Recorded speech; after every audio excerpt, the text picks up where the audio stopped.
अध्याय 1 जियान चेन। पर्वत श्रृंखलाओं की प्रतीत होने वाली अंतहीन श्रृंखला के भीतर दो तलवार के आकार की पर्वत चोटियां थीं जो 1000 फीट से अधिक ऊंची थीं और एक दूसरे से 100 मीटर की दूरी पर थीं, जैसे कि वे बादलों के विशाल महासागर के नीचे ऊंची थीं। तलवार के आकार के ये दोनों पहाड़ बेहद ऊंचे थे और ऐसे दिखते थे मानो दो देवताओं ने एक बार दुनिया में अपनी तलवारें चला दी हों। कोई जिधर भी देखे इन पहाड़ों पर चढ़ने का कोई रास्ता नहीं था। इन चोटियों के शीर्ष पर एक चोटी से दूसरी चोटी के बीच केवल 100 मीटर से भी कम दूरी थी। हल्का कोहरा था जिससे क्षेत्र की दृश्यता काफी हद तक बाधित हो गई। हालांकि धुंधली दृश्यता के बावजूद कोई अभी भी पहाड़ की चोटियों के शीर्ष पर दो लोगों को शांत और गतिहीन रूप से खड़े हुए देख सकता है, जैसे कि वे पत्थर की मूर्तियां हों। केवल उनके कपड़े और हवा आसमान में चलने वाली तेज हवा के झोंके से उड़ गए थे। इन दोनों लोगों में से एक युवक था जिसकी उम्र 20 साल से ज्यादा नहीं थी। ये युवा चेहरे पर बेदाग बनावट के साथ अविश्वसनीय रूप से सुंदर था। ये कहा जा सकता है कि उसकी शक्ल पूरी दुनिया में बेजोड़ थी और वह एक प्राकृतिक महिला हत्यारा था। उसकी सामान्य सी दिखने वाली आंखों में एक अनोखा आकर्षण और सम्मोहन था और ऐसा लगता था जैसे ये किसी की भी आत्मा चुरा सकती है। युवक के लंबे काले बाल थे जिनकी लंबाई उसकी कमर तक थी, किसी भी तरह से बंधे नहीं थे, जिससे वे तेज हवा में स्वतंत्र रूप से तैर रहे थे जैसे कि वे नृत्य कर रहे हों। उसकी पीठ पर एक लंबी तलवार थी जो कपड़े की मोटी सफेद परत में लिपटी हुई थी। कपड़े से निकली उत्कृष्ट तलवार की मूठ पर कोई भी दो शब्द लाइट विंड बना सकता है। हालांकि तलवार के बारे में सबसे ज्यादा हैरान करने वाली बात यह थी कि इसे युवाओं से बांधने के लिए कोई रस्सियां नहीं थीं। ऐसा लग रहा था जैसे वह युवक की पीठ से चिपका हुआ था और गिरने की कोई संभावना नहीं थी। स्पष्ट रूप से समझाने के लिए एक बहुत ही कठिन प्रदर्शन। इस युवक का नाम जियान चेन था, जो नंबर 1 विशेषज्ञ था और उसका नाम स्वॉर्ड गॉड के उपनाम से स्वर्ग और जियानगू को हिला देने वाला था। उनकी त्वरित तलवार तकनीक बहुत पहले ही पूर्णता तक पहुंच चुकी थी और उन्हें पीढ़ी का तलवार स्वामी माना जा सकता था। केवल 20 या इतने ही वर्ष का होने के बावजूद वह पहले ही महान ऊंचाइयों पर पहुंच चुका था। जियान चेन के बारे में विवरण जियानगू के लोगों के लिए अपेक्षाकृत अज्ञात थे। इसके अलावा वह एक अनाथ था और उसका किसी स्कूल या संप्रदाय से कोई संबंध नहीं था। उसके बारे में और कुछ भी ज्ञात नहीं था। उनका इतिहास मूलतः एक पहेली था और मार्शल आर्ट की मजबूत शैली और उनके द्वारा इस्तेमाल की जाने वाली उत्कृष्ट तलवार शैली एक पूर्ण रहस्य थी कि इसे कहां से सीखा जाए। और 100 मीटर दूर दूसरी तलवार के आकार की चोटी पर काले वस्त्र पहने एक अकेला बड़ा आदमी था। यह एक बुजुर्ग व्यक्ति था जो लगभग 50 से 60 वर्ष का लग रहा था और उसके बाल क्रेन की गर्दन की तरह बंधे हुए थे। उसकी दोनों बुजुर्ग आंखें एक जीवंत भावना से चमक उठीं, जो ऐसी रोशनी से जगमगा उठी जिसने पूरे क्षेत्र को रोशन कर दिया।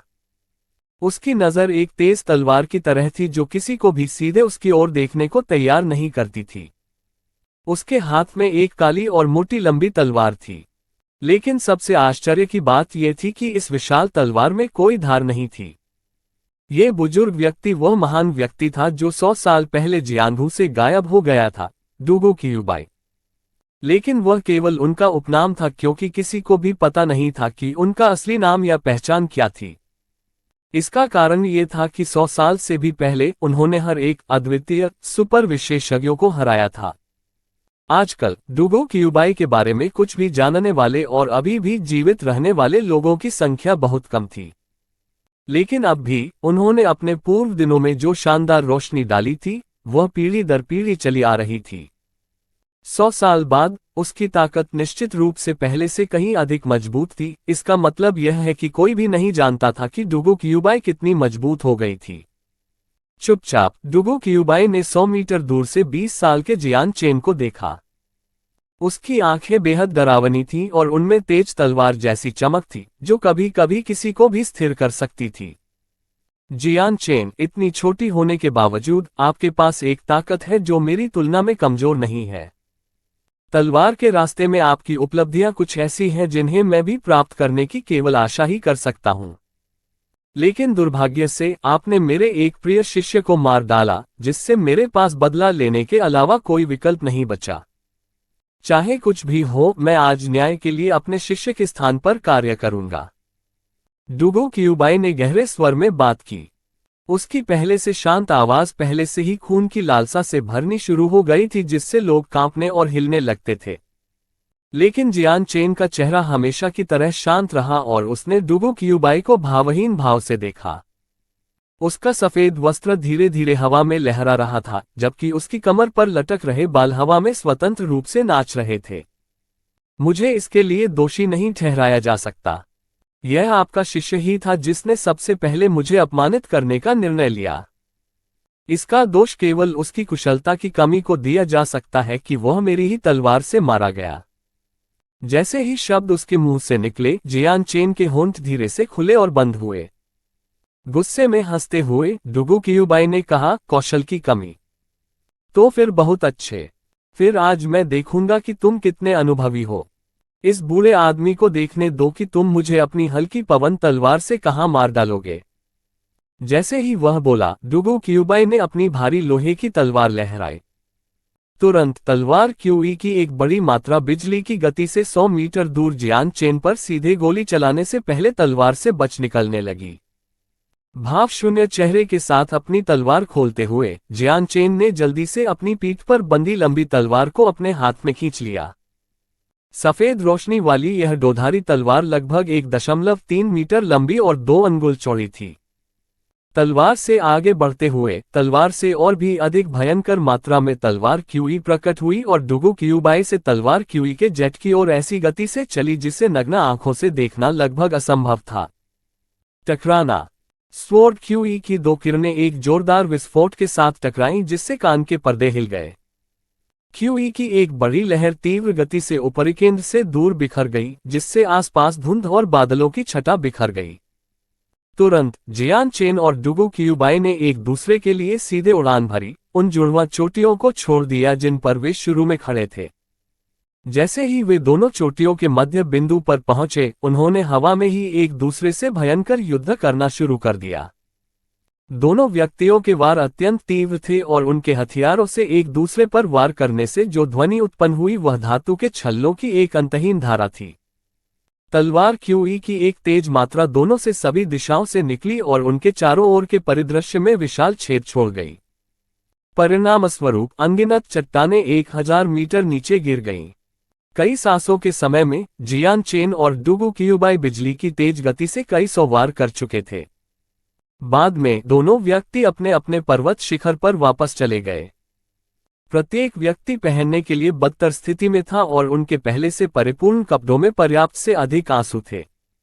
एक गंभीर अभिव्यक्ति के साथ जो हर पल और भी अधिक गंभीर होती जा रही थी, डूगो क्यूबाई ने गुर्राते हुए कहा, कितनी तेज तलवार है। इसमें कोई आश्चर्य की बात नहीं है कि जियांगू में कोई भी आपकी तलवार को तोड़ने में सक्षम नहीं है, लेकिन यह इस बुरे आदमी के सामने शक्तिहीन है। डूगो क्यूबाई एक पल के लिए रुके और फिर बोले, अगर हम इसी तरह आगे बढ़ते रहे तो इस मैच के विजेता का निर्धारण करना मुश्किल होगा। हम विजेता का पता लगाने के लिए अपने सबसे मजबूत प्रहार का भी उपयोग कर सकते हैं। इसके साथ ही डूगो क्यूबाई में अचानक इतनी शक्ति का विस्फोट हुआ कि ऐसा लगा मानो यह एक विशाल तलवार हो जो आसमान में छेद कर गई हो। साथ ही गंभीर होते हुए जियान चेन ने भी बड़ी मात्रा में शक्ति के साथ आगे बढ़ना शुरू कर दिया, जो डूगो क्यूबाई से किसी भी तरह से कमजोर नहीं था। दोनों व्यक्तियों की शक्ति पृथ्वी विध्वंसक मात्रा में बढ़ती रही, जिसने पूरे क्षेत्र को भर दिया। जल्द ही उन दोनों की शक्ति ने उन दोनों को और पूरे पहाड़ों को कवर करना शुरू कर दिया, यहां तक कि दोनों द्वारा छोड़ी गई शक्ति से स्वयं बादलों में भी छेद हो गया। एक भयंकर आंधी ने कान भेदी ध्वनि के साथ चीखना और सीटियां बजाना शुरू कर दिया, जो हवाओं में विलाप करने वाले किसी भूत की याद दिलाती थी। नीचे जंगलों में अनगिनत जानवरों ने डरावनी आवाजें निकालना शुरू कर दिया और वे उस क्षेत्र से दूर भागने लगे जहां तक उनके अंग उन्हें ले जा सकते थे। जैसे जैसे वे अपना सबसे मजबूत प्रहार करने के लिए तैयार हो रहे थे, चोटियों पर मौजूद दोनों व्यक्तियों की ताकत बढ़ती जा रही थी। कच्चा पहाड़ों में बहुत दूर नहीं, कई छोटे पेड़ उन दोनों की शक्ति का सामना करने में असमर्थ थे। टूटते टूटते और कई टुकड़ों में टूटते टूटते वे हवा में उड़ते हुए उस स्थान से बहुत दूर चले गए। जबकि जियान चेन और डुगु क्यूबाई की ताकत बढ़ती रही, क्यूई की एक धारा एक ही क्रांति में उनके चारों ओर बहने लगी। क्षेत्र में सभी पेड़ या घास के टुकड़े उनकी ताकत के सामने जमीन पर दब गए थे, और कई बड़े पेड़ तो आगे पीछे हिलने भी लगे थे। उसी समय जियान चेन की लाइट विंड तलवार में सफेद रोशनी की चमकदार चमक दिखाई दी, जबकि डुगु क्यूबाई की हैवी आयरन तलवार में जेट काली रोशनी दिखाई दी। दोनों व्यक्तियों के चारों ओर घूमने वाली क्यूई तब तक मजबूत होने लगी जब तक कि एक समृद्ध सफेद चमक नहीं थी जिसने जियान चेन को पूरी तरह से घेर लिया था, और एक गहरी काली चमक जिसने डुगु क्यूबाई को अंदर से घेर लिया था।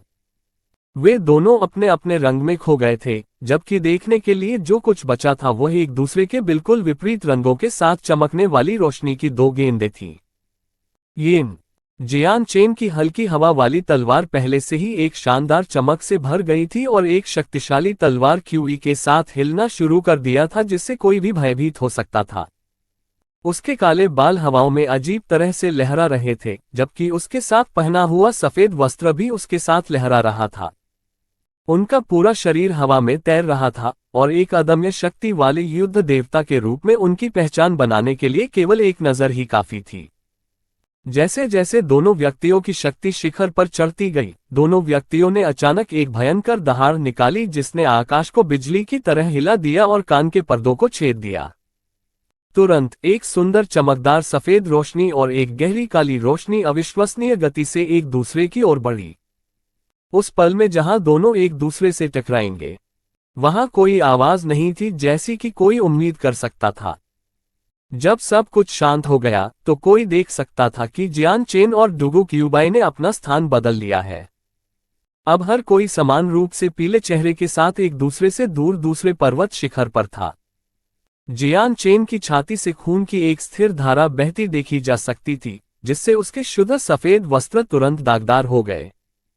उस विभाजन उदाहरण में जहां दोनों पक्षों ने रास्ते पार कर लिए थे, डुगु क्यूबाई की तलवार ने जियान चेन के दिल को छेद दिया था। जहां तक डुगु क्यूबाई की बात है, उसने अपना पूरा दाहिना हाथ खो दिया था, जिसका अर्थ है कि वह अब तलवार नहीं चला पाएगा। उसमें जो भारी लोहे की तलवार थी वह बहुत पहले ही 1000 मीटर नीचे चट्टानों में गिर चुकी थी। जिस समय उसने जियान चेन के दिल में छेद किया था, बदले में उसने अपना दाहिना हाथ खो दिया था।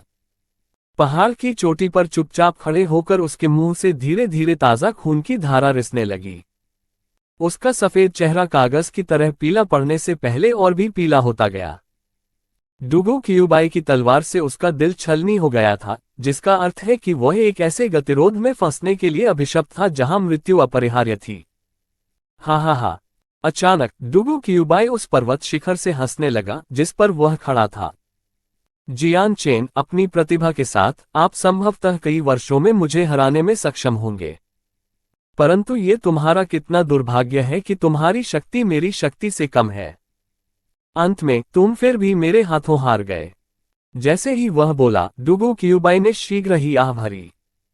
अरे, मेरे जैसे बूढ़े आदमी के लिए एक जीनियस के अंतिम संस्कार में शामिल होना कितना दुखद मामला है।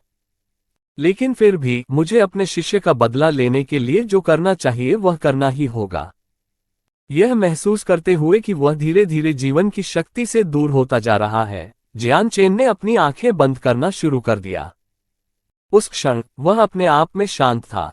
उनके लिए मृत्यु कोई महत्वपूर्ण तरीका नहीं था। आखिरकार जियानगु में इतने वर्षों की यात्रा करने के बाद जियान चेन ने कई लोगों को मार डाला था और मृत्यु ने बहुत पहले ही उसकी भावनाओं को सुस्त कर दिया था। उसके दिल में जो एकमात्र भावना महसूस हुई वह ये थी कि तलवार के रास्ते के शिखर का पता लगाने के लिए उसके पास और कोई मौका नहीं होगा। जैसे ही जियान चेन ने खुद को शांति के दायरे में प्रस्तुत किया, जियान चेन के मन में अचानक लेकिन अजीब भावना प्रकट हुई। उस महत्वपूर्ण क्षण में जियान चेन की आत्मा उसकी लंबी तलवार के साथ मेल खाती हुई प्रतीत हुई। वह तलवार थी और तलवार वह थी, उन दोनों के बीच कोई अंतर नहीं था। ये लगभग ऐसा था मानो तलवार पहले से ही उसकी आत्मा का हिस्सा बन गई हो। उसी समय विश्व ऊर्जा की एक शक्तिशाली और शुद्ध मात्रा एक के बाद एक धारा के साथ उसके दिमाग में प्रवाहित होने से पहले आसमान से उतरने लगी। जैसे ही उसने प्रवेश किया, यह उसकी आत्मा के साथ पूरी तरह से तालमेल बिठाने लगा, और जैसे जैसे दुनिया की ऊर्जा उसमें आती गई, जियान चेन स्पष्ट रूप से महसूस कर सका कि उसकी अपनी आत्मा त्वरित दर से बढ़ने लगी है। इसके साथ ही उसकी आत्मा उसके शरीर को छोड़कर आगे के असीम पहाड़ों और मैदानों में जाने लगी। इसी क्षण जियान चेन के दिमाग में 5000 मीटर के भीतर की हर चीज स्पष्ट रूप से देखी जा सकती थी। वह जमीन पर एक भी मच्छर को बिना किसी समस्या के अपनी इच्छानुसार रहते हुए देख सकता था। अपनी मृत्यु के कगार पर वह किसी तरह सफलता हासिल करने में कामयाब रहा। अध्याय 2 चांगयांग जियांग तियान। अचानक जियान चेन के हाथ में तलवार ने खुद को नियंत्रित करना शुरू कर दिया। यह ऐसा था मानो लॉन्गस्वॉर्ड का अपना एक दिमाग हो। अप्रत्याशित रूप से तलवार बहुत तेज गति से चलते हुए प्रकाश के बोल्ट की तरह डुगु क्यूबाई की ओर चली गई। लंबी तलवार की गति लगभग अकल्पनीय थी। डुगु क्यूबाई ने तभी प्रतिक्रिया व्यक्त की जब तलवार उसके गले तक पहुंच गई थी। तलवार असाधारण रूप से भयंकर तलवार क्यूई से युक्त थी। डुगु क्यूबाई ने डर के मारे अपनी आंखें चौड़ी कर लीं, जैसे ही लंबी तलवार उसकी गर्दन में घुस गई। वार खत्म करने के बाद तलवार की मूठ से धुंध दिखाई दी। जियान चेन के हाथ में तलवार लौटने से पहले क्षण भर के लिए धुंध हवा में घूम गई। डुगु क्यूबाई के गले के बीच में धीरे धीरे एक मुट्ठी के आकार का छेद दिखाई दिया। तलवार की नोक डुगु क्यूबाई की गर्दन को छेदते हुए फैल गई थी, जिससे घाव बढ़ गया था। यदि ऐसा नहीं होता तो इतनी पतली तलवार के लिए उस आकार का घाव बनाना असंभव होता। जब डुगु क्यूबाई ने तलवार को देखा तो उसकी आंखें खुली रह गईं। उसे विश्वास नहीं हुआ कि उसने क्या देखा। आखिरकार उसने एक असंभव उपलब्धि देखी थी। उसने कुछ कहने के लिए धीरे से अपना मुंह खोला, लेकिन दुर्भाग्य से उसका गला पहले ही सूली पर चढ़ा दिया गया था, जिससे वह निःशब्द हो गया। अविश्वास और आतंक की अंतिम दृष्टि के साथ वह धीरे धीरे फर्श पर गिर पड़ा, फिर कभी खड़ा नहीं हो सका। ढही हुई डुगु क्यूबाई को देखने से पहले जियान चेन ने चुपचाप अपनी तलवार पकड़ ली। उसके अपने मुंह से एक आह निकल जाने की धमकी दे रही थी। उसने नहीं सोचा था कि जीवन के इस अंतिम घंटे में वह तलवार भगवान के दायरे में प्रवेश करेगा। लेकिन हालांकि यह व्यर्थ था, क्योंकि वह स्वयं भी मृत्यु के निकट था। अंदर ही अंदर आह भरते हुए जियान चेन की आंखें धीरे धीरे धुंधली होने लगीं। भले ही इस सफलता ने उनके शरीर को सशक्त बना दिया, लेकिन मृत्यु से बचना बहुत कठिन था, खासकर जब किसी के अंदरूनी हिस्से विकृत हों। इसके तुरंत बाद जियान चेन ने डुगु क्यूबाई के नक्शे कदम पर चलते हुए पुनर्जन्म लिया। उनका शरीर जमीन पर गिर गया और रसातल में चला गया। जियान चेन के गिरने के बाद वह क्षेत्र जिसमें वह और डुगु क्यूबाई गिरे थे हिलना शुरू हो गया। इतना अधिक कि दो तलवार जैसी पर्वत चोटियों से एक तेज ध्वनि निकली, जिससे आकाश हिल गया और दोनों पर्वत आधे में विभाजित हो गए। अनगिनत बोल्डर और पत्थर पहाड़ी से नीचे गिरे, जिससे सभी दिशाओं में हिमस्खलन हुआ। आकाश बैंगनी और हरा हो गया और आकाश और पृथ्वी प्रकाशित हो गए। रंग नाचते और मिश्रित होकर एक सुंदर चित्र बनाते थे, और यह शर्म की बात थी कि न तो जियान चेन और न ही डुगु क्यूबाई इसे देखने के लिए जीवित थे, या इसके बाद होने वाली घटनाओं की श्रृंखला। एक विशाल एवं आलीशान हवेली के अंदर अत्यंत वैभव से सुसज्जित एक कमरा था। इस कमरे के बाहर लोगों का एक बड़ा समूह इकट्ठा हो गया था। एक युवा पुरुष दरवाजे के सामने लगातार घूम रहा था। उसका चेहरा चिंता और चिंता से भरा हुआ था। वह 30 साल का लग रहा था और उसकी आभा राजसी थी। हालांकि वह थोड़ा बूढ़ा हो गया था, फिर भी कोई भी उस सुंदर युवा को देख सकता था जो वह एक समय था। उन्होंने सोने की परत वाला चांदी का चांद पाव पहना हुआ था, जिससे उनका रूप सुंदर लग रहा था, और वह एक मेजबान के समान आभा से घिरे हुए थे। उसका चेहरा दृढ़ था, यहाँ तक कि उसकी भौहें भी एक दूसरे से चिपकी हुई थीं, लगभग एक ही गांठ का निर्माण कर रही थीं। कमरे से 3 मीटर बाहर 30 लोगों का एक समूह, जिसमें युवा से लेकर बूढ़े तक सभी घबराए हुए खड़े थे। समूह के बुजुर्ग पहले से ही 60 से 70 वर्ष के लग रहे थे। उनके झुर्रीदार चेहरे पर सफेद बाल थे। हालांकि उनकी उम्र के बावजूद उनकी आंखें अभी भी लोगों को भीतर टिमटिमाती दिव्य रोशनी से कांप और डर से कांप सकती थीं। उनकी आंखों की चमक से अंदाजा लगाया जा सकता है कि वे दूसरों पर कितना भय फैला सकते हैं। लोग उन्हें बिल्कुल भी कमजोर बूढ़ा आदमी नहीं मानते, बल्कि बाघ जैसी ताकत वाले मजबूत और स्वस्थ मध्यम आयु वर्ग के पुरुष मानते हैं। ड्रैगन संयुक्त।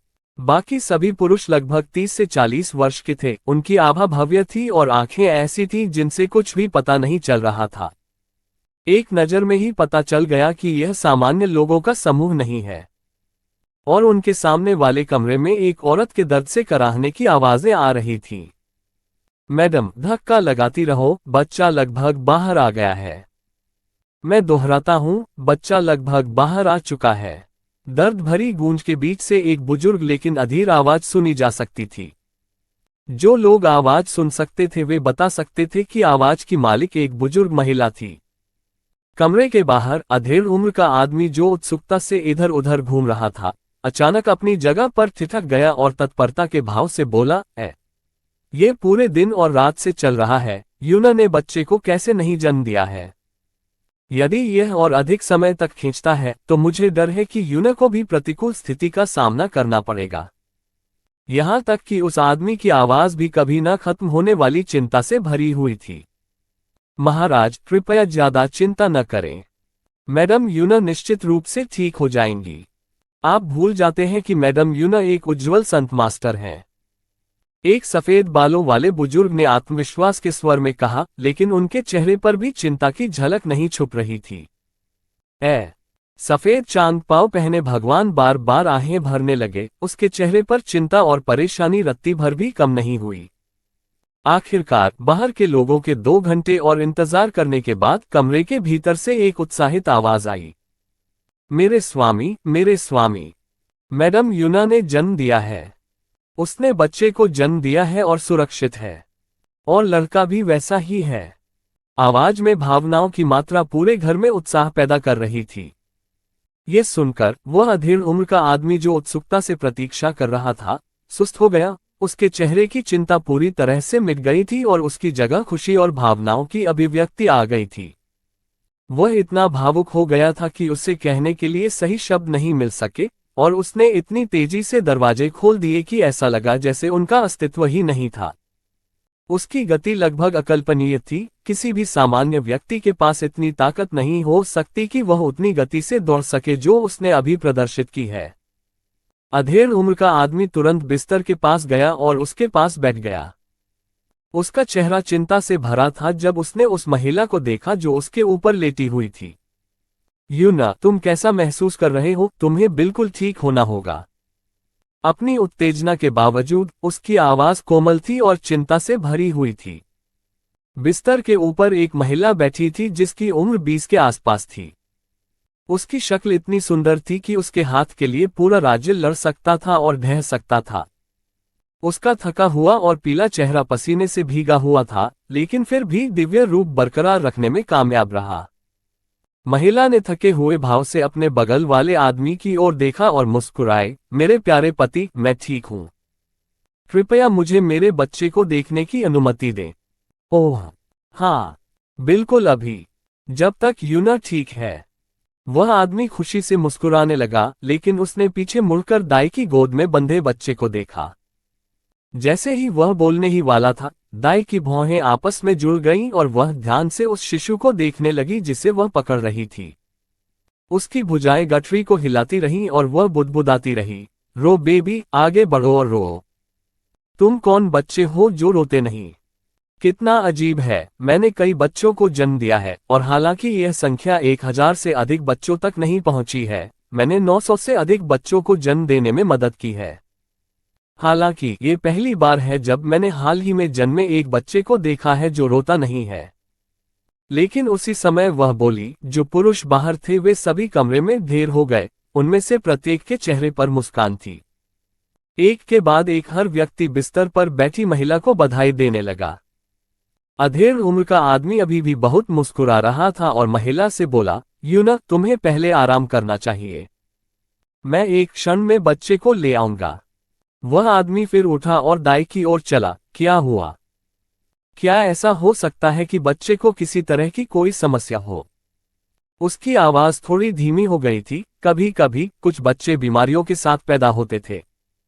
ये घटना असामान्य नहीं थी और वास्तव में अक्सर घटित होती थी। उन्हें पहले से ही डर था कि उनके नवजात बच्चे को किसी तरह की परेशानी है।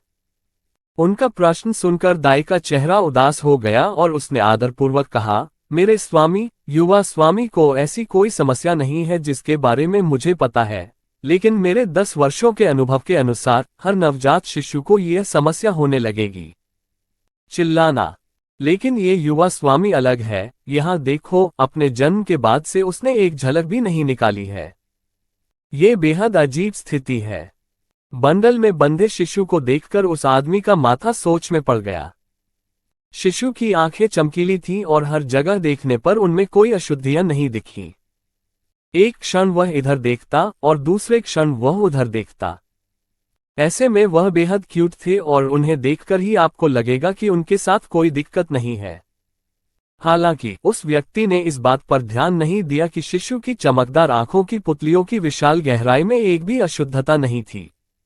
वास्तव में ऐसा लग रहा था जैसे उसकी आंखों में एक गहनता थी जिसने उस व्यक्ति के अंतर्मन को झकझोर कर रख दिया था, हालांकि उसे स्वयं इस पर विश्वास नहीं था। फिर जैसे ही उसने अपना हाथ शिशु के ऊपर रखा, उसने देखा कि अचानक उसकी हथेली के चारों ओर पीली रोशनी की एक महीन परत तैर रही है। अधेड़ की हरकत देखकर दाई का चेहरा असहज हो गया। वह केवल एक छोटी सी दाई थी, समाज के सबसे निचले वर्ग में से एक, लेकिन फिर भी उसे डर था कि बच्चे को कोई समस्या होगी। यदि कोई होता तो पुरुष उसे दोषी ठहराता और वह इससे उबर नहीं पाती। इस तथ्य के बावजूद कि यह स्थिति किसी भी तरह से उससे संबंधित नहीं थी, उसके पास अन्यथा कहने की शक्ति नहीं थी। उस आदमी ने तुरंत अपना हाथ पीछे खींच लिया। आखिरकार उसके दिल को राहत मिली। हंसते हुए उसके चेहरे पर एक बार फिर मुस्कान लौट आई। बच्चा सुरक्षित और स्वस्थ है, मुझे एक भी समस्या नहीं मिली। उसने दूसरी हंसी के साथ दाई से बंडल ले लिया। ये सुनकर दाई ने राहत की सांस ली। उसकी हृदय गति धीरे धीरे सामान्य होने लगी, यहाँ तक कि वह उत्साह में हंसने लगी। भगवान जो कहते हैं वह सही है, शायद ये युवा भगवान के भविष्य का प्रतिनिधित्व है। जैसे जैसे वह बड़ा होगा वह निश्चित रूप से एक मजबूत और अद्वितीय व्यक्ति बन जाएगा। जैसे ही उसने दाई की बात सुनी, ये जानते हुए कि यह कहने के लिए एक साधारण अस्पष्ट बात थी, फिर भी वह हंसे बिना नहीं रह सका। हाँ, मैं केवल यही आशा कर सकता हूँ। कोई यहाँ आओ, आइए हम माँ होन को 100 सोने के सिक्कों से पुरस्कृत करें। दाई का चेहरा खुशी से खिल उठा और तुरंत भावुक होकर बोली, मैं प्रभु को बहुत धन्यवाद देती हूँ, वास्तव में बहुत बहुत धन्यवाद। पिता शिशु को बिस्तर पर उसकी माँ के पास लाया और मुस्कुराया, यूना देखो, ये हमारा बच्चा है, देखो कितना प्यारा है। यूना ने बच्चे को प्यार से पकड़ा और उसके माथे पर एक चुंबन दिया और खुशी से बोली, प्रिय पति, चूंकि हमारा बच्चा एक लड़का है, तो पहले से हमारे समझौते के अनुसार हम उसे चांग्यांग जियांग तियान कहेंगे। हंसते हुए पति ने कहा, बुरा नहीं, मैं आधिकारिक तौर पर घोषणा करता हूं कि इस बच्चे का नाम चांग्यांग जियांग तियान होगा। सब आओ, मैं आज अपने सभी मेहमानों को यहां आमंत्रित करता हूं। कल मेरे बेटे के सम्मान में एक दावत होगी, हम खूब जश्न मनाएंगे। देखते ही देखते 1 साल बीत चुका था। एक छोटी सी झील के सामने एक बच्चे की आकृति जो 1 मीटर भी लंबी नहीं थी, शून्य भाव के साथ खड़ी थी। उसकी दोनों आंखें झील के बीच में बने रॉक गार्डन को ध्यान से देख रही थीं।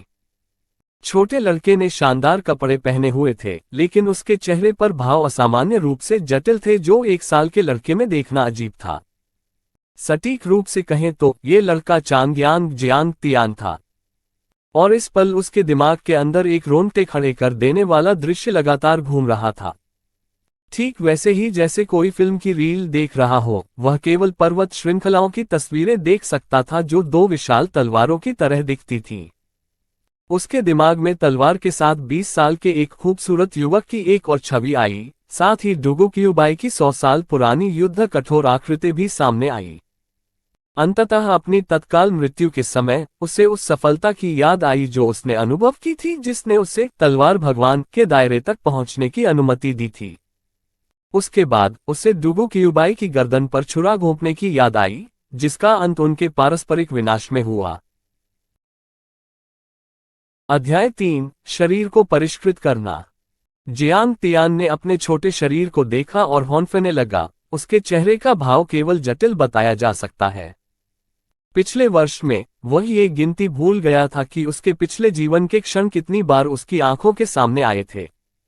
उसके दिमाग में यादें इतनी ताज़ा थीं, ऐसा लग रहा था मानो सब कुछ कल ही हुआ हो, मानो उसकी आत्मा की गहराइयों में अंकित हो गया हो।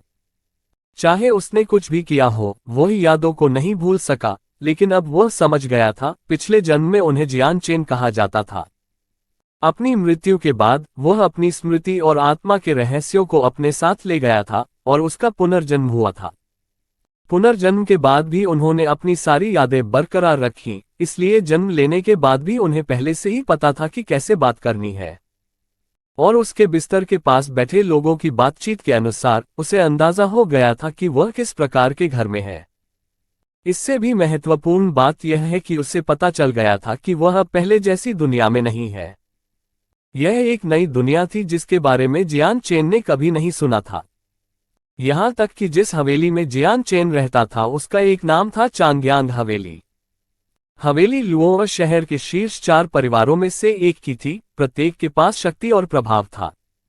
उनके अपने पिता वास्तव में चांगयांग बा नाम के चांगयांग कबीले के नेता थे। उनकी मां का नाम भी युनटियन था और वह कबीले के नेता की चौथी उपपत्नी थी। हालांकि वह पहली पत्नी नहीं थी, फिर भी उसके पास परिवार में काफी शक्ति थी क्योंकि उसके पास रेडियंट सेंट मास्टर की उपाधि थी।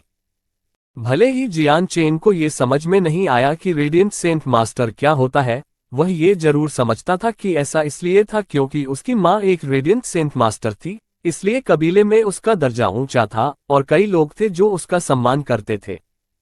जियान चेन के संबंध में वह चांगयांग कबीले का चौथा युवा स्वामी था और कबीले के भीतर उसकी एक राजसी स्थिति थी। जियान चेन के 2 बड़े भाई और एक बड़ी बहन भी थी। पहला भाई चांगयांग हु था, बहन चांगयांग मिंग्यू थी और दूसरा भाई चांगयांग के था। उन चारों के पिता एक ही थे, लेकिन प्रत्येक की मां अलग अलग थी। चांगयांग हु को छोड़कर चांगयांग मिंग्यू और चांगयांग के उनसे कई बार मिले थे और दोनों उनसे केवल कुछ साल बड़े थे। भाई बहनों में सबसे बड़ा चांगयांग मिंग्यू था जो 4 साल का था, जियान चेन से 3 साल बड़ा। चांगयांग के उनसे 2 साल बड़े थे। हालांकि उन 4 के अलावा परिवार में अभी भी कई अन्य बच्चे थे। इस समय एक बुजुर्ग गृहस्वामी जियान चेन के पीछे से आया और धीरे से बोला, चौथे युवा स्वामी, देर हो रही है और आपकी मां आपको ढूंढ रही है। जियान चेन को तुरंत वास्तविकता का झटका लगा।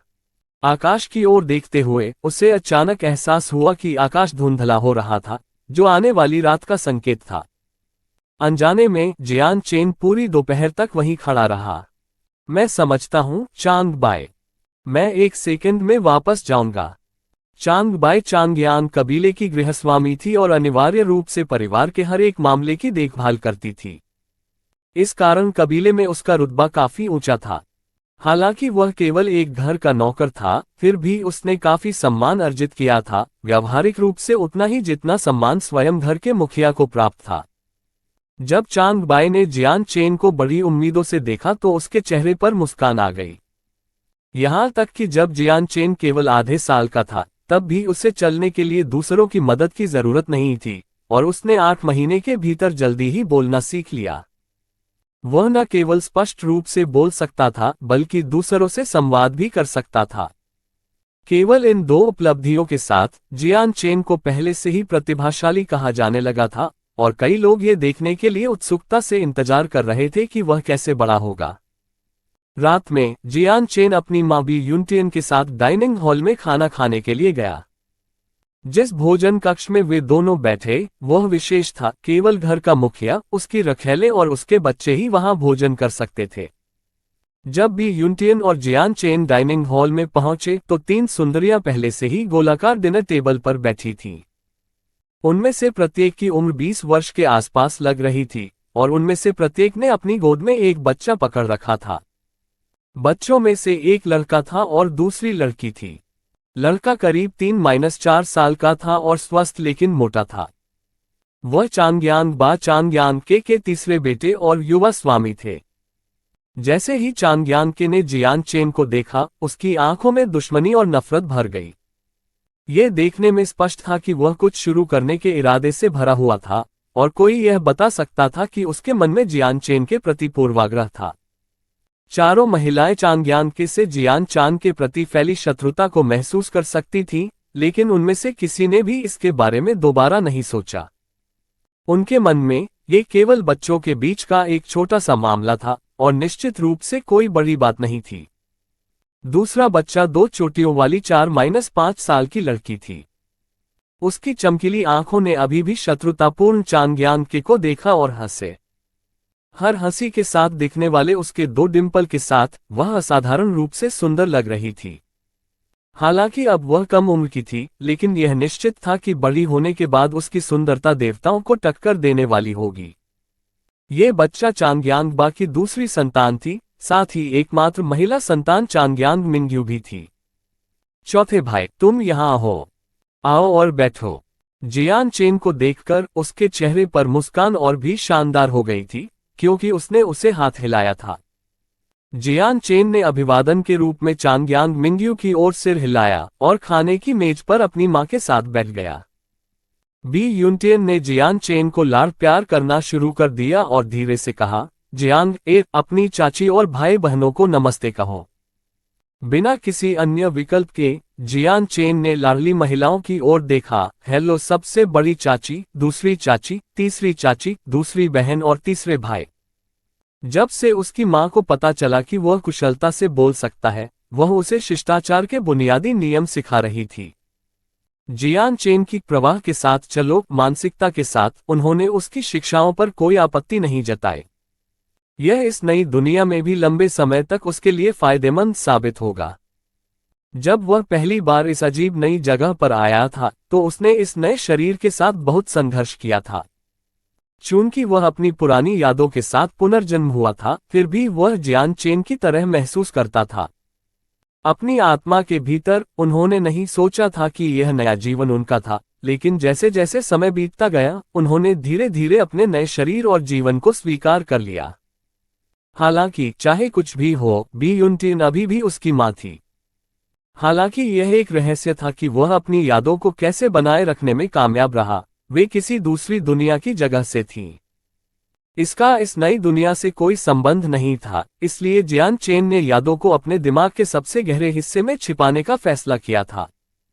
यह उसके नए जीवन को स्वीकार करने और उसे वह सब कुछ देने का समय था जो उसके पास था। तीनों महिलाएं जियान चेन को देखकर मुस्कुराईं। सुनहरे वस्त्र पहने महिलाओं में से एक ने हंसते हुए कहा, बहन यूविर, ऐसा प्रतीत होगा कि जियांग तियान अधिक से अधिक बुद्धिमान हो रही है। उसे केवल 1 साल के बच्चे के रूप में देखना कठिन और कठिन होता जा रहा है। इतना बुद्धिमान बच्चा होने के कारण मुझे वास्तव में आपसे ईर्ष्या हो रही है। बात करने वाली महिला चांगयांग बा की दूसरी पत्नी और चांगयांग मिंग्यू बाई यूशुन की मां थी। ये सही है, छोटी बहन यूनएर, दूसरी बहन ने जो कहा वह सही है। हर दिन मुझे जियांग तियान से और भी अधिक लगाव हो जाता है। जियान चेन के बगल में शांत भाव से बैठी 4 महिलाओं में से एक और थी। वह तीसरी पत्नी थी यू फैंग यान। जियांग तियान निश्चित रूप से एक प्रतिभाशाली बच्चा है। 6 महीने की उम्र में चलने और 8 साल की उम्र में बोलने में सक्षम होना, ये ऐसी उपलब्धि है जिसे उसकी उम्र का कोई भी बच्चा दोहरा नहीं पाएगा। मैं ये देखने के लिए उत्सुक हूं कि 2 वर्षों में परीक्षण से गुजरने पर उसके पास कितनी पवित्र ऊर्जा होगी। हालांकि मुझे पूरी उम्मीद है कि समय आने पर वह हम सभी को सुखद आश्चर्य देगा। अगली महिला जो बात कर रही थी वह काफी उम्र में बड़ी थी और दूसरों की तुलना में कहीं अधिक मनमौजी लग रही थी। वह पहली पत्नी थी लिंगलोंग। जैसे ही लिंगलोंग ने अपना वाक्य पूरा किया, एक गहरी मर्दाना आवाज बोली, मैं सहमत हूं। मैं इस सुखद आश्चर्य के लिए भी उत्सुक हूं जब जियांग तियान अपने 3रे वर्ष में पहुंचेगा। एक 30 साल का आदमी एक मास्टर के अंदाज में डाइनिंग हॉल में दाखिल हुआ। सुनहरी रूपरेखाओं से सजे सफेद चांद पांव और कंधों तक पहुंचे काले बालों वाले सिर के साथ वह व्यक्ति एक आरामदायक माहौल दे रहा था। पति, पिता। उस आदमी को देखने के तुरंत बाद मेज पर मौजूद सभी 7 लोग एक साथ खड़े हो गए और एक के बाद एक चिल्लाने लगे। जियान चेन कोई अपवाद नहीं था और धीरे से चिल्लाया। ये युवक वास्तव में चांगयांग कबीले का मुखिया चांगयांग बा था। चांग यांगबा खाने की मेज पर टहले और चेहरे पर हल्की मुस्कान के साथ बैठ गए। जियान चेन पर नजर डालते हुए उन्होंने पूछा, जियांग क्या आप अभी भी यहाँ रहकर खुश महसूस कर रहे हैं?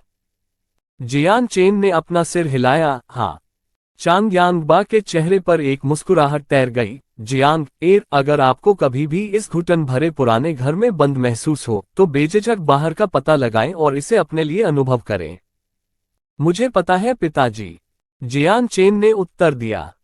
चांग यांगबा इस बात से अवर्णनीय रूप से खुश थे कि जियान चेन कितना बुद्धिमान था और वह किसी अन्य 1 वर्ष के बच्चे से कितना अलग था। परिवार का रात्रि भोज खुशी खुशी संपन्न हुआ और भोजन जल्दी से खा लिया गया। बाद में जियान चेन अकेले अपने कमरे में लौट आया। उसकी उम्र के आधार पर उसे अपनी मां के साथ उसी कमरे में सोना चाहिए था, लेकिन उसने अनुरोध किया था कि वह अपना कमरा चाहता है।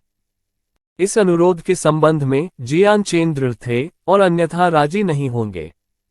बी यूनटियन ने अंततः उसका अनुरोध स्वीकार कर लिया था और इसलिए उस रात जियान चेन अपने दोनों हाथों को घुटनों पर रखकर अपने बिस्तर पर पालथी मारकर बैठ गया। उसके हाथों की हथेलियां ऊपर की ओर थीं, जैसा कि उसका चेहरा था जब वह चुपचाप अज़ुलेट तलवार कानून के पहले सिद्धांत का अभ्यास कर रहा था। अज़ुलेट तलवार कानून। जियान चेन अपनी पिछली दुनिया में 20 वर्षों से यही अध्ययन कर रहा था और उसके शस्त्रागार में सबसे मजबूत हथियार बन गया था। यह एक प्रकार की खेती थी जो दुर्लभ और दुर्जेय दोनों थी। इसमें ऐसे सिद्धांत थे जो गहन थे और इसमें कई मजबूत तकनीकें भी शामिल थीं। अज़ुलेट तलवार कानून कुछ ऐसा था जिसे जियान चेन ने तब देखा था जब वह एक बच्चा था। पहाड़ों में खेलते समय वह गलती से एक चट्टान से गिर गया था और किसी तरह पानी के एक कुंड में उतरकर गिरने से बच गया। जब वह जागा तो उसने खुद को एक गुफा में फंसा हुआ पाया और उसके भोजन का एकमात्र स्रोत मछलियां थीं। मैनुअल खोजने के बाद उन्होंने खुद को इसे सीखने के लिए समर्पित कर दिया और अंततः 10 वर्षों के बाद सफल हुए। अपनी सफलता के साथ वह गुफा से बाहर कूदने और ऊपर की भूमि पर लौटने में सक्षम था। जियान चेन एक युद्ध अनाथ था जिसे उसके परदादा और दादी ने गोद ले लिया था। गुफा में फंसे हुए उन्हें 10 साल हो गए थे, इसलिए जब वे गांव लौटे तो उनके परदादा का बुढ़ापे में काफी समय पहले निधन हो चुका था। उनके प्रति सम्मान व्यक्त करने के बाद अब अकेले जियान चेन ने अकेले दुनिया की यात्रा करने के लिए अपने छोटे से पहाड़ी गांव को छोड़ दिया। जियान चेन ने स्वीकार कर लिया था कि जीवन ने उसे पिछले जीवन में क्या दिया था और उसने इस नए जीवन को भी स्वीकार कर लिया था। इस स्वीकृति के साथ उसने अपनी ताकत वापस पाने के लिए तैयार होकर आधे साल तक अपने शरीर को विकसित करना और परिष्कृत करना शुरू कर दिया था। अध्याय 4 आगे का प्रशिक्षण। अज़ुलेट तलवार कानून को 12 अलग अलग परतों में विभाजित किया गया था। पहली परत शरीर का संवर्धन कर रही थी। एक आम कहावत थी कि यदि कोई मजबूत मार्शल आर्ट चाहता है तो सबसे पहले उसके पास एक मजबूत शरीर होना चाहिए। आखिरकार मार्शल आर्ट शरीर के कुशल उपयोग पर निर्भर था, इसलिए अज़ुलेट तलवार कानून की पहली परत शरीर से संबंधित थी। अधिकांश मार्शल कलाकार अपनी ताकत को बेहतर बनाने के लिए अपने शरीर को मजबूत बनाने पर भरोसा करते थे। इसलिए वे अपने शरीर को मजबूत करेंगे और हर जगह उभरी हुई मांसपेशियों के साथ समाप्त होंगे। नंगी आंखों से यह स्पष्ट था कि केवल शारीरिक गठन से ही कोई व्यक्ति कितना मजबूत हो सकता है। कुछ लोगों ने अपने शरीर को इस हद तक बना लिया था कि उनकी हड्डियां प्रबलित स्टील की छड़ों जितनी कठोर हो गईं। जियान चेन के लिए शरीर को प्रशिक्षित करने की इस प्रकार की विधि केवल शरीर को बर्बाद कर देगी और केवल मानव शरीर की क्षमता को कम कर देगी। इसलिए यद्यपि यह विधि किसी की ताकत को सामान्य व्यक्तियों से अधिक बढ़ाएगी, साथ ही ये शरीर को बड़ी मात्रा में नुकसान पहुंचाएगी।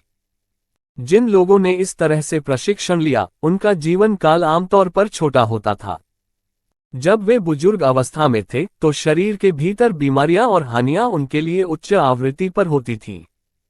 दुनिया के भटकते मार्शल कलाकारों के पास शरीर को विकसित करने के अपने तरीके के साथ कई अलग अलग संप्रदाय हैं, लेकिन जियान चेन के लिए ये तरीके औसत दर्जे के थे।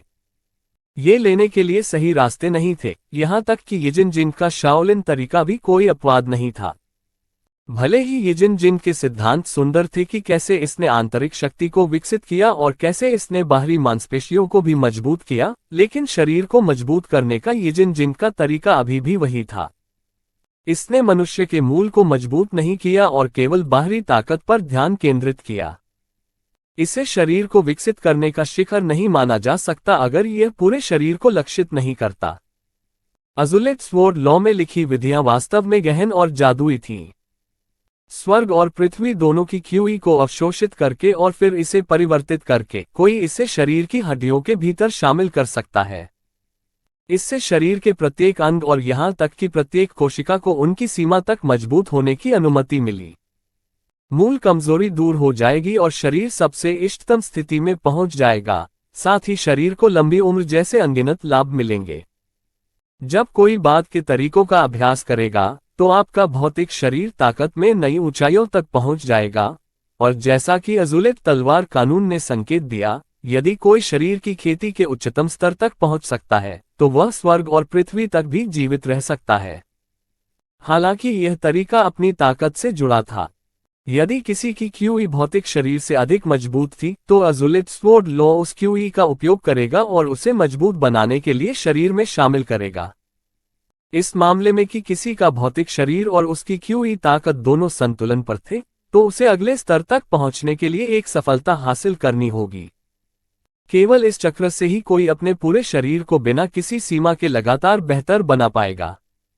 जियान चेन धीरे धीरे दुनिया की क्यूई को एक अंतहीन प्रवाह में अवशोषित कर रहा था और इसे अपने पूरे शरीर में एक चक्र में प्रसारित कर रहा था। फिर जियान चेन के नियंत्रण में क्यूई को उसकी कोशिकाओं और अंगों में शामिल किया जाएगा। जब से वह इस अजीब नई दुनिया में आया था, जियान चेन को उत्साहित करने वाली कुछ चीजों में से एक विश्वसार थी।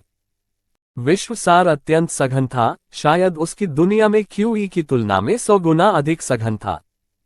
पिछली दुनिया की तुलना में जियान चेन के पास पुरानी पर्वत श्रृंखला के अलावा कहीं नहीं जाना था जहां उसकी मृत्यु हुई थी। एक दुनिया स्वर्ग थी, दूसरी दुनिया नर्क थी। अंतर देखने में इतना स्पष्ट था, इसलिए जियान चेन इससे बेहद खुश था।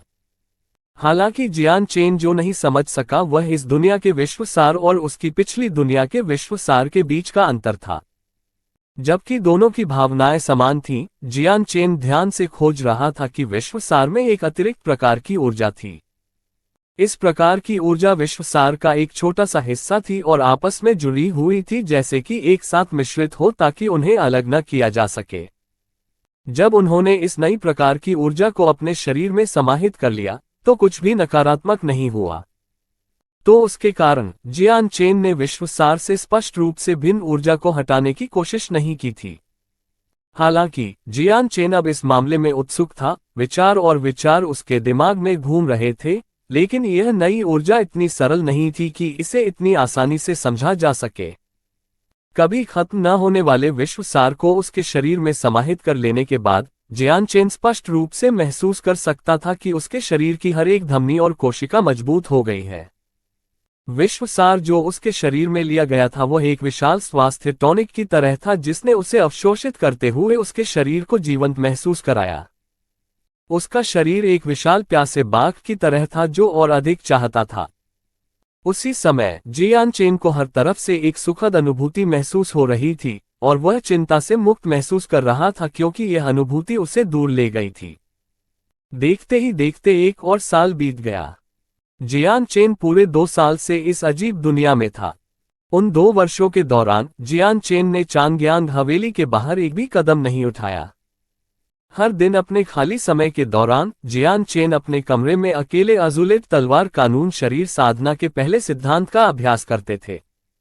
शायद ऐसा इसलिए था क्योंकि यह विश्वसार उसकी पिछली दुनिया के विश्वसार से 100 गुना सघन था, लेकिन 1 साल में जियान चेन पहले ही अपने शरीर को विकसित करने में बड़ी सफलता हासिल कर चुका था। वर्तमान समय में बिना किसी संदेह के, यदि एक औसत व्यक्ति उस पर एक औसत तलवार घुमाता है तो उसके शरीर को बिल्कुल भी खरोंच नहीं आएगी। उन्होंने अपने शरीर को इतना प्रशिक्षित कर लिया था कि एक भी कट नहीं लगेगा। बेशक ये वही था जो जियान चेन ने अपने बारे में सोचा था, वह इसे व्यक्तिगत रूप से खुद पर आजमाने की हिम्मत नहीं करेगा। पिछले 1 साल में जियान चेन का शरीर इतनी तेजी से विकसित हो रहा था, ये समझ से परे था। एक ही वर्ष में वह पहले ही 1.2 मीटर की ऊंचाई तक पहुंच गया था, जो 2 साल के बच्चे के लिए असामान्य ऊंचाई थी। इस ऊंचाई के कारण वह वास्तव में 5 या 6 वर्ष के करीब का प्रतीत हो रहा था। इस वजह से चांगयांग हवेली में हर कोई विश्वास से परे चिंतित हो गया था, हालांकि उनमें से कई को अभी भी उससे बहुत उम्मीदें थीं। उम्मीदें हैं कि वह असीमित क्षमता वाला एक प्रतिभाशाली व्यक्ति होगा, लेकिन किसी भी बात की पुष्टि के लिए हर किसी को उसके 3 साल का होने का इंतजार करना होगा। उस पर लगाई गई इस उम्मीद के संबंध में जियान चेन असहाय महसूस करने के अलावा कुछ नहीं कर सका। उसे यह समझ में नहीं आया कि उसका शरीर इतनी तेजी से बढ़ने का कारण अज़ुलित तलवार कानून का अभ्यास करना था, क्योंकि उसकी पिछली दुनिया में उसकी उम्र के अनुसार उसके पास अज़ुलित तलवार कानून नहीं था। हालांकि वह अभी भी अपनी माँ बी यूनटेन के साथ डाइनिंग हॉल में जाता था, लेकिन हमेशा की तरह उसने अभी भी हर रात खुद को अपने कमरे में बंद कर लिया था। बिस्तर पर पैर मोड़कर और हाथ घुटनों पर रखकर बैठकर वह अपनी आंखें बंद कर लेता और एक बार फिर आसमान की ओर मुंह कर लेता। लेकिन इस बार जियान चेन अपने शरीर का विकास नहीं कर रहा था, बल्कि वह विचार कर रहा था। उसे इस दुनिया में आए 2 साल हो गए थे और उन 2 सालों में उसने चांगयांग हवेली के बाहर की दुनिया कभी नहीं देखी थी। उन्होंने अपने शरीर को विकसित करने के लिए अपने अधिकांश दिन घर में कैद रहकर बिताए। अभी तक उसे इस दुनिया के बारे में ज्यादा समझ नहीं थी। चांगयांग हवेली के बाहर वह व्यावहारिक रूप से इस दुनिया के बारे में कुछ भी नहीं जानता था, यहाँ तक कि बाहरी दुनिया कैसी दिखती थी। वह मन ही मन समझ गया कि सबकी नजरों में वह 2 साल का लड़का है।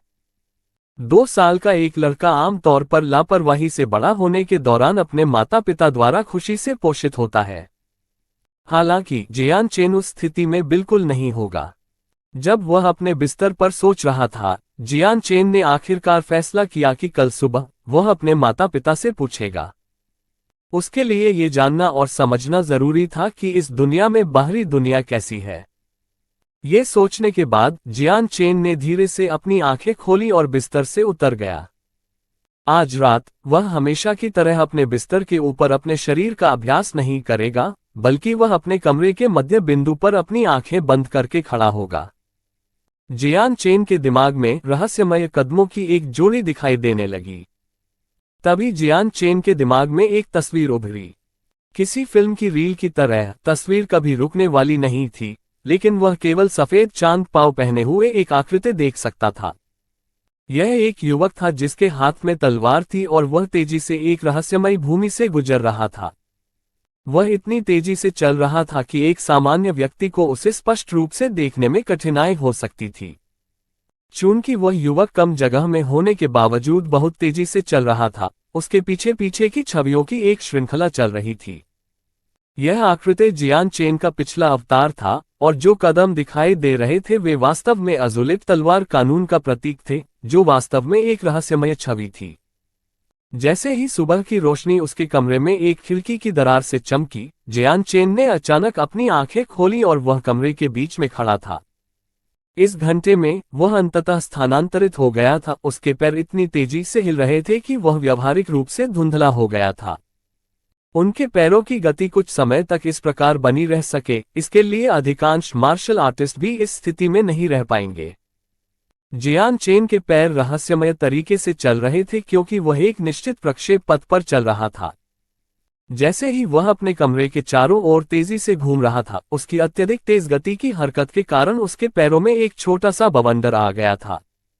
हालांकि यह घटना अधिक समय तक नहीं चली, लेकिन जियान चेन ने हिलना बंद कर दिया, क्योंकि उसका चेहरा पल पल पीला पड़ रहा था। धीरे धीरे सांस लेने के लिए हौंफते हुए जियान चेन के दोनों पैर कांपने से खुद को रोक नहीं सके, क्योंकि वह रुका था। जियान चेन धीरे धीरे अपनी खिड़की के पास गया और उसके बगल में बैठ गया। उसकी पीठ के निचले हिस्से को झुकाते हुए उसकी दोनों भुजाओं ने उसके पैरों की लगातार मालिश की। उसे एक पल के लिए रहस्यमय पदचिन्हों का पीछा करने से उसके पैर अतुलनीय रूप से कमजोर हो गए थे। वह अब अपने पैरों की थोड़ी सी भी शक्ति का उपयोग नहीं कर सकता था। जियान चेन ने असहायता से अपना सिर हिलाया। चाहे खुद को किसी भी प्रकार की मार्शल आर्ट विकसित करनी हो, सबसे पहली चीज जो उसे करनी थी वह थी एक बेहतर शारीरिक गठन हासिल करना। इतना ही नहीं, मार्शल आर्ट जितना गहरा होगा, उसकी आवश्यकता उतनी ही अधिक होगी। जब पदचिन्हों पर चलने की बात आई, यदि उसके पास मजबूत शारीरिक काया और मजबूत क्यूई नहीं होती, तो वह बहुत लंबे समय तक टिक नहीं पाता। निस्संदेह सामान्य अभ्यासी उतने लंबे समय तक टिके रहने में सक्षम नहीं होंगे, और यदि उन्होंने कोशिश की होती, तो वे अपने शरीर पर क्षमता से अधिक जोर लगा चुके होते और उसे नुकसान पहुंचा चुके होते। आखिरकार गहन क्षमता हासिल करना आसान नहीं था। अपने पैरों की मालिश करने के बाद अपने बिस्तर के पास बैठकर वह फिर से बिस्तर पर क्रॉस लेग करके बैठने से पहले अपने पैरों को उनकी मूल स्थिति में लौटने का इंतजार करने लगा। एक बार फिर उसने दुनिया से आध्यात्मिक क्यूई को अवशोषित करना शुरू कर दिया और इसे अपने शरीर में समाहित कर लिया। रात तेजी से बीती और देखते ही देखते आसमान दिन के रंगों से भर गया। और उसी क्षण जियान चेन के कमरे के बाहर से एक आवाज आती हुई सुनी जा सकती थी। चौथे गुरु, दिन हो गया है, उठने का समय हो गया है। स्पष्ट रूप से स्त्री की चीख आई। आवाज सुनकर जियान चेन ने धीरे से अपनी आंखें खोली और अपनी बचकानी आवाज में चिल्लाया, मुझे पता है, बहन होन हुआ, मैं पहले से ही जाग रहा हूं। इतना कहकर वह अपने बिस्तर से नीचे उतर गया। फिर भी इसी समय दरवाजा खुला और लगभग 18 वर्ष की उम्र की दो लड़कियां अंदर आईं। वे दोनों एक छोटी सी सर्विंग ट्रे ले जा रही थीं, जिस पर एक बेसिन था। बेसिन के चारों ओर एक नया साफ सुथरा तौलिया लपेटा हुआ था, जिससे वह अपना चेहरा धो सकता था। दूसरी ट्रे में जियान चेन के लिए एक और बेसिन भी था, जिसमें वह दिन के लिए खुद को तैयार करने के लिए अपने दांत धो सकता था। अध्याय 5, तियान युआन महाद्वीप।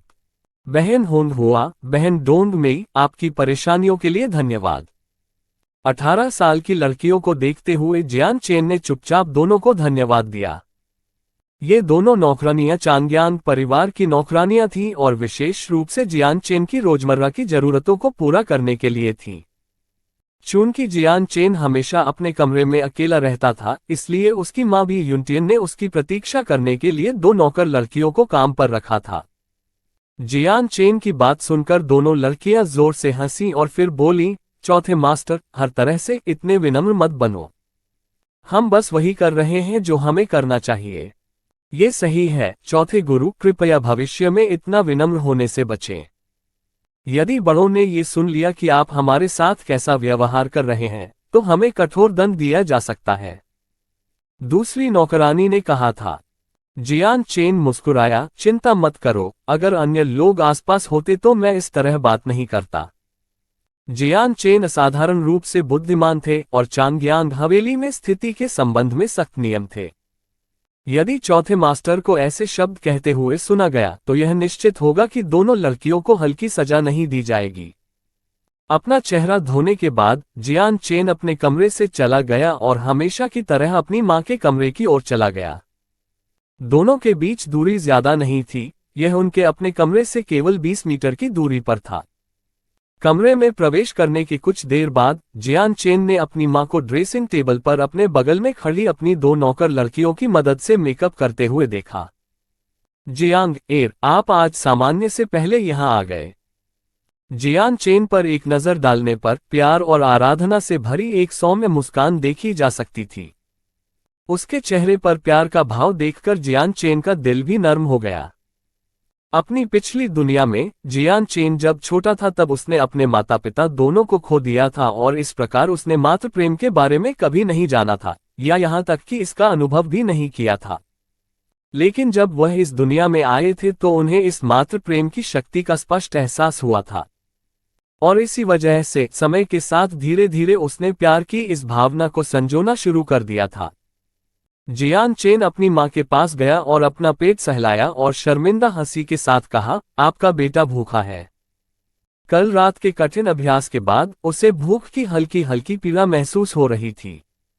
बी युनटियन ने जियान चेन के सिर के ऊपर एक कोमल हाथ रखा और हंसे, फिर एक पल में मां तुम्हें खाने के लिए डाइनिंग हॉल में ले जाएगी। हाँ। जियान चेन ने अपना सिर हिलाया, उसके चेहरे पर संतुष्टि के भाव थे। अपने दिल में उसने गुप्त रूप से उस प्रेमपूर्ण चिंता का आनंद लिया जो उसकी मां ने उसे दिखाई थी। एक सेकंड के लिए रुककर जियान चेन ने फिर से अपना मुंह खोला, मां। बी यूनटियन ने जियान चेन को गर्मजोशी से देखा और कहा, जियांग ए, अगर आपके पास कुछ कहना है जो आप कहना चाहते हैं तो कहें। जियान चेन अपने आंतरिक विचारों को याद करने से पहले एक सेकंड के लिए झिझके। उसने फिर से अपनी मां की ओर देखते हुए कहा, मां, क्या आप कृपया अपने बच्चे को बता सकती हैं कि बाहरी दुनिया कैसी है? जियान चेन को सुनकर बी यूनटियन उनके सवाल से स्पष्ट रूप से चौंक गए। उसने अपना मुंह खोलते हुए पूछा, जियांग ए, क्या ऐसा हो सकता है कि तुम्हें बाहरी दुनिया में दिलचस्पी हो? आपका बेटा केवल जिज्ञासु है, उसने जवाब दिया। बी यूनटियन ने हंसते हुए कहा, जियांगे, बाहरी दुनिया बेहद विशाल है और बेहद जटिल भी है। बाहरी दुनिया की बातें केवल शब्दों से स्पष्ट नहीं की जा सकती। अगर आप इसके बारे में जानना चाहते हैं तो सबसे अच्छा होगा कि आप लाइब्रेरी में जाकर इस पर कुछ किताबें पढ़ें। अपना जवाब देने के दौरान भी बी यूनटियन का चेहरा थोड़ा असहाय लग रहा था। लेकिन जियांग ए, तुम अभी भी पढ़ना नहीं जानते, यहां तक कि अगर तुम पुस्तकालय भी जाओगे तो तुम कोई भी शब्द नहीं पढ़ पाओगे। माँ, तो हम मुझे पढ़ना सिखाने के लिए कुछ लोगों को क्यों नहीं लाते? जियान चेन की आवाज में कुछ असंतोष था। हंसते हुए बी यूनटियन ने कहा, जियांग ए, तुम केवल 2 साल की हो। आपकी माँ ने पहले कभी 2 साल के बच्चे को पढ़ना सीखते हुए नहीं सुना या देखा होगा। यहां तक कि पूरे तियान युआन महाद्वीप में भी इस तरह की स्थिति पहले कभी नहीं बनी। सामान्यतया किसी भी बच्चे ने सबसे पहले पढ़ना सीखना तब शुरू किया जब वह लगभग 4 से 5 साल का था। जियान चेन तुरंत समझ गया, माँ, आपका बेटा पढ़ना सीखना चाहता है। क्या आप कृपया मुझे अभी भी सिखाने और सिखाने के लिए कुछ लोगों को ढूंढ सकते हैं? बी यूनटियन अवाक थी, लेकिन फिर भी उसके चेहरे पर एक सुखद मुस्कान तैर गई। जियांग ए, पढ़ना सीखना एक थका देने वाला काम है और साथ ही बेहद उबाऊ भी है। आपको समझना होगा कि महाद्वीप में कई अलग अलग शब्द हैं। यह कोई ऐसी चीज नहीं है जिसे जल्दी से सीखा जा सके। क्या आप वाकई अभी सीखना शुरू करना चाहते हैं? जियान चेन ने पुष्टि में अपना सिर हिलाया, मैं हूं। जियान चेन का जवाब सुनकर बी यूनटियन की मुस्कान और भी शानदार हो गई। प्रसन्न हंसी के साथ उसने कहा, अगर जियांग एर का यही अनुरोध है तो मां आपका पूरा समर्थन करेगी। उसने अपना सिर घुमाते हुए कहा, जियो लियू। एक क्षण में लो शहर जाओ और सबसे प्रतिष्ठित शिक्षक को नियुक्त करो और उसे हवेली में लाओ ताकि वह मेरे जियांग एर को पढ़ना सिखा सके। हाँ, मेरी महिला नौकरानी जो बी यूनटियन के बालों में कंघी कर रही थी, सम्मानपूर्वक सहमत हो गई। जियांग ए, काफी समय हो गया है, चलो इससे पहले कि हम दोनों भूखे मरें, डाइनिंग हॉल में चलते हैं। दिन तेजी से बीत गया और जब दूसरा दिन आया तो जिस शिक्षक बी यूनटियन को काम पर रखा गया था वह हवेली में आया और उसे पढ़ना सिखाना शुरू कर दिया। और इसलिए उस क्षण से जियान चेन अपना दिन ईमानदारी से यह अध्ययन करने में बिताता था कि कैसे पढ़ना है। चूंकि उन्होंने अतीत की अपनी यादों से कुछ मानसिक दृढ़ता और ज्ञान बरकरार रखा था, इस नई दुनिया की लिखित भाषा सीखना इतना कठिन नहीं था। शिक्षक के साथ मिलकर जो उसे पढ़ाने में अपना दिल और आत्मा लगा रहा था और साथ ही उसकी अद्भुत याद रखने की क्षमता भी थी, पढ़ना सीखना उसके लिए बेहद तेज और आसान था। केवल 3 महीने की छोटी सी अवधि में उन्होंने पहले ही महाद्वीप के सबसे बुनियादी शब्दों में महारत हासिल कर ली थी। जियान चेन की सीखने की दर ने शिक्षक को आश्चर्यचकित कर दिया था। जब बी यूनटियन को पता चला कि उसने 3 महीनों में अधिकांश लिखित भाषा सीख ली है तो उसे इस पर विश्वास नहीं हुआ। अंत में उसने इस तथ्य को स्वीकार करने से पहले जियान चेन की परीक्षा ली। यदि कोई जियान चेन की सीमा तक महाद्वीप में प्रयुक्त अधिकांश शब्दों को पढ़ना और लिखना चाहता है तो उसे कम से कम 2 साल खर्च करने होंगे। जियान चेन को इसे 3 महीने में पूरा करने में जबकि अधिकतम 2 साल लग गए। कोई भी प्रतिभाशाली व्यक्ति इस उपलब्धि को हासिल करने का दावा नहीं कर सका। यह उपलब्धि जल्द ही जियान चेन के पिता के कानों तक पहुंच गई। चांगयांगबा ने इसके बारे में व्यक्तिगत रूप से जियान चेन से मुलाकात की थी। जियांग ए, तुमने इतने कम समय में बहुत कुछ सह लिया है, अब आराम करने का समय आ गया है। तेरा पिता तुझे प्रतिफल दे, चूंकि आपने पिछले कुछ महीनों में बड़ी मेहनत से पढ़ना सीखा है, इसलिए मुझे नहीं पता कि जियांग ए क्या इनाम चाहेगा। चांगयांगबा के चेहरे पर एक मुस्कान थी जब उसने बोलते समय जियान चेन की ओर देखा। बेटे के लिए ऐसी प्रतिभा होने के कारण उन्हें खुद पर बहुत गर्व था और वे स्वचालित रूप से किसी भी अन्य बच्चे की तुलना में जियान चेन की अधिक देखभाल करते थे। ये सुनकर जियान चेन की आंखें चमक उठीं और जवाब देने से पहले केवल कुछ सेकंड के लिए सोचा, पिताजी, क्या आप अपने बेटे को पुस्तकालय में जाने और वहां कुछ किताबें पढ़ने की अनुमति देंगे ताकि मुझे कुछ अनुभव मिल सके और भी अधिक सीख सकूं। चांगयांगबा की आंखें चमक उठी जब उसने जियान चेन को संतुष्टि के साथ देखा। जोर से हंसते हुए उन्होंने कहा, यह कोई समस्या नहीं है जियांग एर। आपके पास एक दिल है जो खुद को बेहतर बनाने की इच्छा रखता है और आपके पिता को इस पर गर्व है। मैं आपके अनुरोध को स्वीकार करता हूं, जब भी आप चाहें तो पुस्तकालय आपके लिए निःशुल्क होगा। धन्यवाद पिताजी। जियान चेन के चेहरे पर खुशी के भाव झलक रहे थे। पुस्तकालय में प्रवेश करने में सक्षम होना एक उपलब्धि थी जिससे जियान चेन वास्तव में खुश हो सकता था। आखिरकार वह समझ गया था कि पुस्तकालय कोई ऐसी जगह नहीं है जहां कोई भी स्वतंत्र रूप से आ सके। प्रवेश के लिए व्यक्ति की आयु 6 वर्ष या उससे अधिक होनी चाहिए और उसे सीधे चांगयांग कबीले का वंशज होना चाहिए। निस्संदेह यदि किसी को कबीले के नेता से अनुमति मिल जाए तो आवश्यकताओं को माफ किया जा सकता है। इसके तुरंत बाद चांगयांगबा ने अपने कमरे से निकलने से पहले कुछ देर के लिए जियान चेन पर ध्यान देना शुरू कर दिया। उसके जाने के बाद जियान चेन अब अपने कमरे में बैठने में सक्षम नहीं था। वह तुरंत अपने कमरे से बाहर निकलकर लाइब्रेरी की ओर चल पड़ा।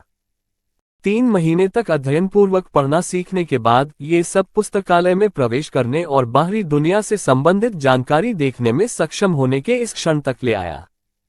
भले ही किताबों में बाहरी दुनिया के बारे में अधिक जानकारी न हो, जियान चेन हमेशा अपनी मां से पूछ सकता था। लेकिन किताबों में निश्चित रूप से उनकी मां की तुलना में अधिक विवरण होने के साथ साथ काफी व्यापक भी थे। परिणामस्वरूप जियान चेन ने पुस्तकों को अधिक महत्व दिया था। जियान चेन के लिए पुस्तकालय के स्थान का उत्तर बहुत पहले ही दिया जा चुका था। यह उनके परिवार के आंगन के पीछे एक बड़े शिवालय में था। जब जियान चेन ने अदालत के पीछे प्रवेश किया तो उसे तुरंत महसूस हुआ कि हर दिशा में कई विशेषज्ञ छिपे हुए हैं और सांप जैसी आंखों से उसे घूर रहे थे। अपने सिर को ऊंचा और गर्व के साथ जियान चेन ने नाटक किया कि उसे विशेषज्ञों का आभास नहीं हुआ और वह टावर में आगे चला गया। यदि उसने अन्य लोगों को ये बता दिया कि वह छुपे हुए स्थानों से उसे देख रहे लोगों को पहचान सकता है, तो परेशान करने वाले सवालों की एक श्रृंखला शुरू हो जाएगी। आखिरकार वह 2 साल का बच्चा था और उसे मार्शल आर्ट के बारे में कोई ज्ञान नहीं था। चांगयांग हवेली के कई प्रत्यक्ष वंशज थे, लेकिन बहुत से लोग पुस्तकालय की ओर नहीं जा रहे थे। इसलिए जियान चेन ने जिन लोगों को देखा था वे केवल गार्ड थे जो क्षेत्र की रक्षा कर रहे थे और लगभग कोई अन्य कबीले सदस्य नहीं था। जियान चेन तेजी से टावर के दरवाजे तक पहुंचा और टावर के दरवाजे के ऊपर लटके हुए बेहद बड़े बोर्ड को देखने के लिए अपना सिर ऊपर उठाने के लिए रुका। शब्द पुस्तक मंडप फैंसी लेखन में लिखे गए थे, जिसके नीचे 2 गार्ड खड़े थे। जब उसने दोनों गार्डों को देखा तो वह बता सका कि इन गार्डों में निश्चित रूप से ताकत की कमी नहीं थी। गेट खुलने का इंतजार करते हुए जियान चेन 2 गार्डों द्वारा रोके बिना सीधे अंदर चला गया। वे लगभग लकड़ी की नक्काशी की तरह थे जो अपनी पीठ सीधी करके किनारे पर गतिहीन खड़े थे। यहां तक कि जब जियान चेन सामने आए थे तब भी दोनों ने उनका अभिवादन तक नहीं किया था। जैसे ही जियान चेन ने भीतरी टावर में प्रवेश किया, एक लंबे और संकीर्ण गलियारे ने उसकी आंखों का स्वागत किया। बाहर दिन का समय था और रोशनी सुंदर ढंग से चमक रही थी। ऐसा दृश्य किसी और से अलग नहीं था। गलियारे की दीवारों पर एक चमकदार चांद मोती लटका दिया गया था और दालान को रोशन करने के लिए एक रोशनी दी गई थी। अंततः 2 रास्तों में विभाजित होने से पहले गलियारे की लंबाई काफी लंबी थी। जियान चेन ने अनुमान लगाया कि कुछ दूरी के बाद फिर से जुड़ने से पहले दोनों रास्ते टावर के विपरीत दिशा में चलते थे। चौथे गुरु कबीले के नेता ने कहा है कि आपके पास टावर के बाईं ओर तक पहुंचने का अधिकार है। एक बुजुर्ग आवाज ने पुकारा। छाया से धीरे धीरे बाहर आ रही एक लंबी आकृति थी। ये सुनकर जियान चेन पलट गया। हालांकि टावर के इस हिस्से में रोशनी मंद थी, वह छाया के बीच में आकृति की उपस्थिति को स्पष्ट रूप से पहचान सकता था। यह एक बुजुर्ग व्यक्ति था जिसके पूरे शरीर पर सफेद बाल और झुर्रियां थीं। चांदी का चांद पाव पहने हुए, जिसमें कोई अन्य रंग नहीं था, फिर भी वह अपेक्षाकृत सामान्य दिख रहा था। किसी को भी संदेह नहीं होगा कि वह एक सामान्य बुजुर्ग व्यक्ति से ज्यादा कुछ नहीं था। जियान चेन ने बुरे आदमी को कितना भी देखा, उसे सामान्यता के अलावा कुछ भी दिखाई नहीं दिया। हालांकि उसने अभी भी बुरे व्यक्ति को कम आंकने की हिम्मत नहीं की। यह उनकी आंतरिक प्रवृत्ति थी जिसने उन्हें बताया कि यह वृद्ध व्यक्ति असाधारण ताकत वाला एक विशेषज्ञ था। इस दुनिया में प्रवेश करने के बाद से उसने जो सबसे ताकतवर आदमी देखा था, वह उसका पिता चांगयांगबा था। लेकिन जियान चेन इस बूढ़े व्यक्ति से क्या महसूस कर रहा था, उसके पिता को मापना असंभव था।